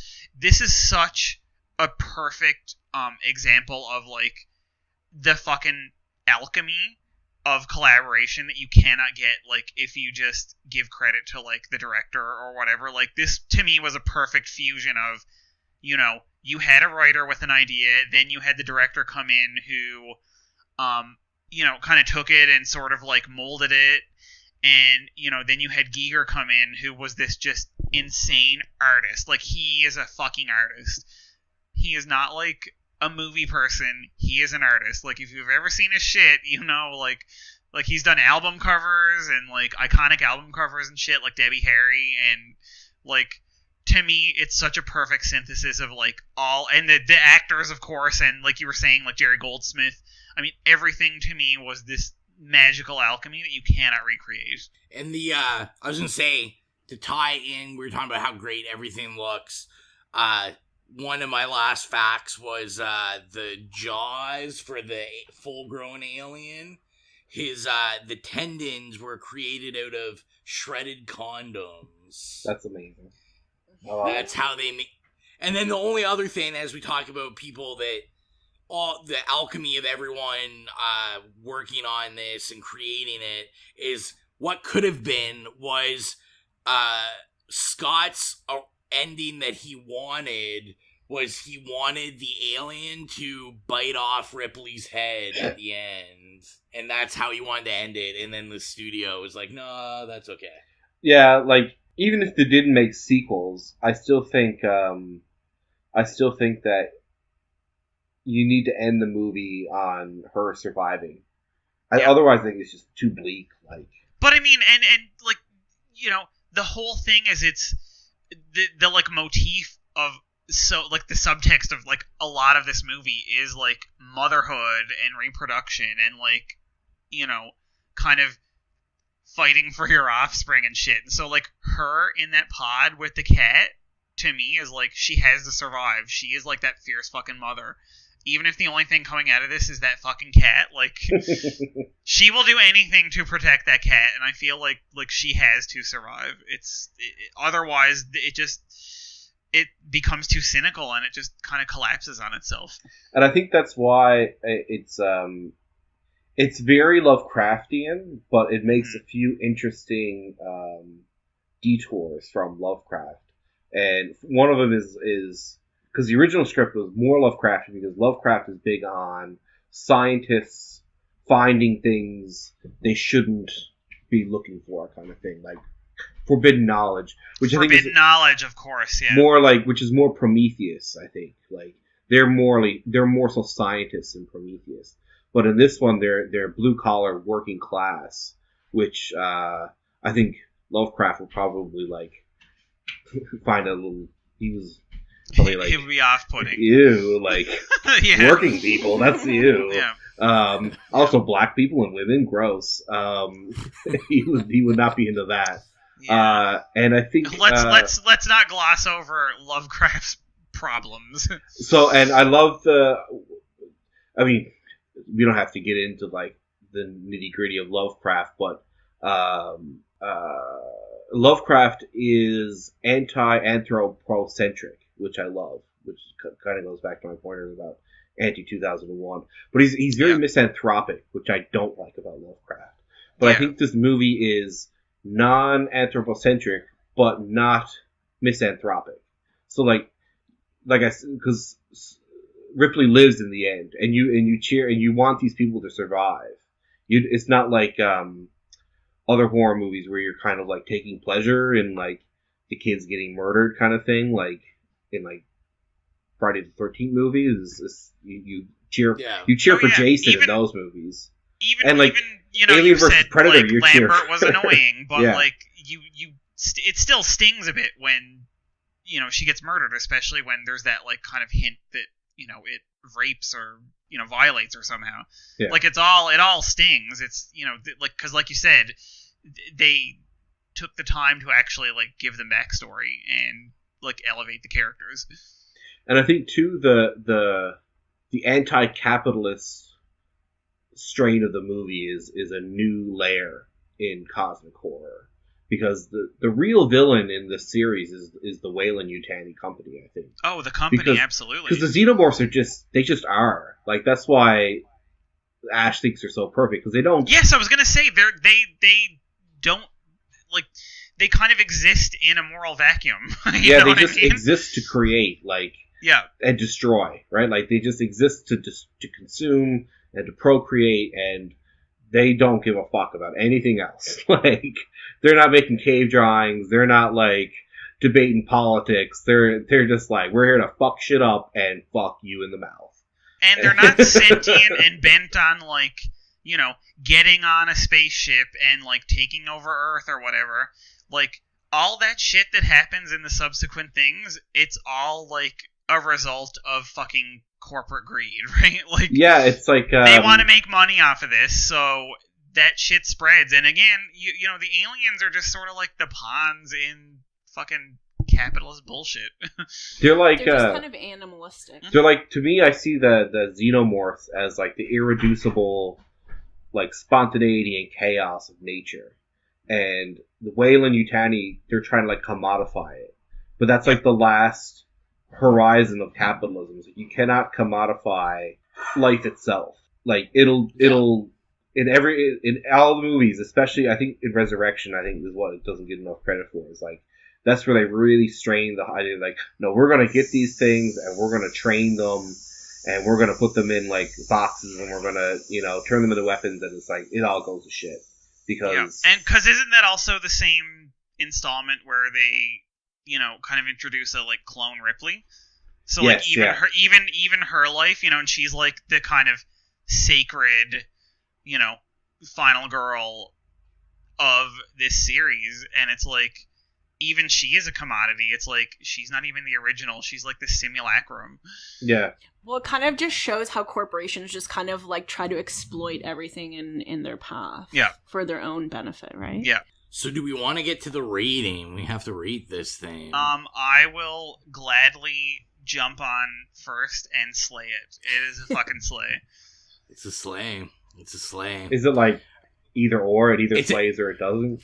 Yay, nay, or slay. We have a new thing. It's a nay, yay, or slay, but Mike and Auxiliary are indecisive, so they've introduced, like, nay positive. Nay plus. Nay minus. Slay plus. Mine's A plus. Yeah, A plus. Slay A plus. minus, It's a perfect 10 out of 10 movie for me. Yeah. Well, I mean, Okay. that's a slay. It's a slay. Yeah. Slay plus for me. I love this movie 100%. I recommend this movie to anyone. I think everyone should see this. It's like, what else do you want? Like, it's got aliens. It's got like I said, it hits so many boxes. It's cosmic horror, body horror, slasher. You got some butt crack. You got some bush. It's, you know. Yep.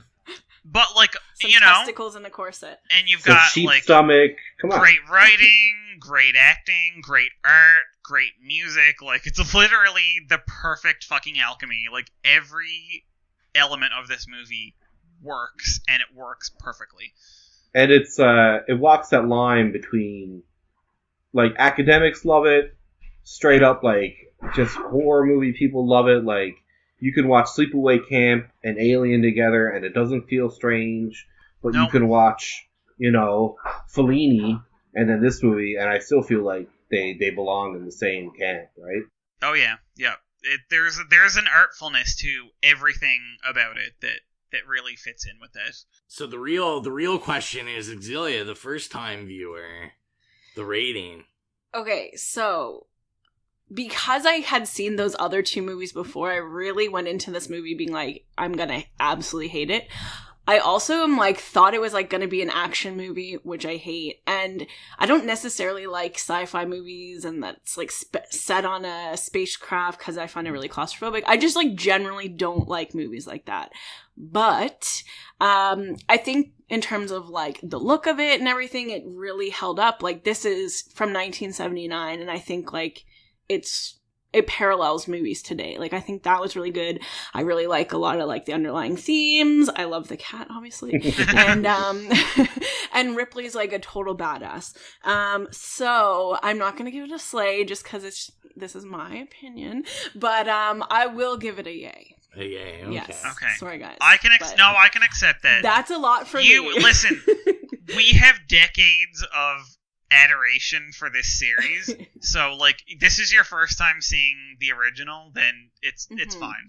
You don't need to watch it once and have had a low opinion of it before you watched it and then slay it. No, This movie's And so just- hard to come into fresh. it truly is. It truly is. Like, I feel like There's a lot of cultural baggage with this movie. I just feel like for the kind of, like, I just really generally don't like movies that have a lot of characteristics that this movie has. Not like themes and stuff, but just like, you know, like I said, it's on space and, you know, I thought it was like a bit actiony. So for me to give it a yay is like a pretty big, like, I would say people should watch it just for the like historical, like, you know, it's a pretty well, I mean, it's concept. like Brad was saying, you know, it's the IMDb top 250 movies, right? Yeah. Yeah, exactly. So before we close out, I want to thank Brad for coming on as our first special guest. Yes, thank you. I wanted to make sure. Thanks for having me. I wanted to make sure to give you some time to plug anything you want to plug. Tell people to send you money. Well, you can just email me money if you want. Well, I'll plug my novel. It's called After Dark Vapors. You can buy it on Amazon. It's a werewolf story set in Newfoundland that touches on the history of residential schools and concepts of intergenerational trauma. So if either of those things sound like your bag, you can find it on Amazon. It's on ebook or paperback. Also, if you're local, you can pick up a signed copy at St. John's Chapters. Yeah, there's copies. If you're in St. John's, Newfoundland, you can check it out. There's copies of Chapters. There's copies at Broken Books and copies at Elaine's Books as well. Oh, and the publisher, Engine Books, is spectacular, and you should check out all their work. I'm still waiting for our trip to Newfoundland so that I refuse to buy it until I get a signed copy with a really nice inscription from Brad inside. It must happen. So now, I guess, is the the housekeeping side of things. So as always, follow us on Instagram, Twitter, Facebook. It's all Slays Podcast. Thank you to everyone that's been leaving the iTunes reviews.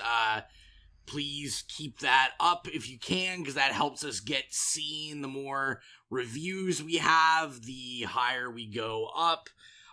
So definitely leave a star rating if you can, just some brief comments. I mean, even if you want to rate 5 stars and say go fuck yourselves, that's fine.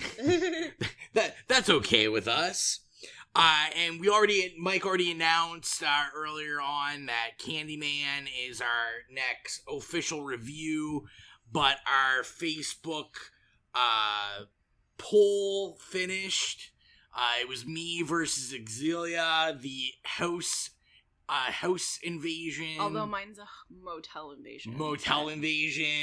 I had chose Kidnapped, Exilia chose Vacancy, and Exilia spanked me on that one. No one was feeling the Spanish subtitled. I'm just saying, if Maybe voting was open to me, I would have voted for you. You could have voted. Oh, maybe oops. people just felt bad that I lost the last You one. did lose the last one. But that's fine because you lost, but you didn't lose because we will be doing Mandy. Yes. I voted for Mandy. I was going to say maybe. Thank you, Brad. You're a true And friend. I will. Mandy was like throw my this favorite out there. movie of the year last year. Mandy might be the return, part 2 of Brad as guest. I love that movie. Spoiler alert. I haven't seen it. Yeah, I haven't watched it yet. And I can't see it until we review it, so we better hurry. That's right. So yes, Vacancy will be the bonus episode for April. So keep a lookout for that. And then we will say that we do have a big surprise coming. That right now we have contracted a guy. Exilia knows the plug. I do. His name. His name's Dynamite. Dynamite. Sick.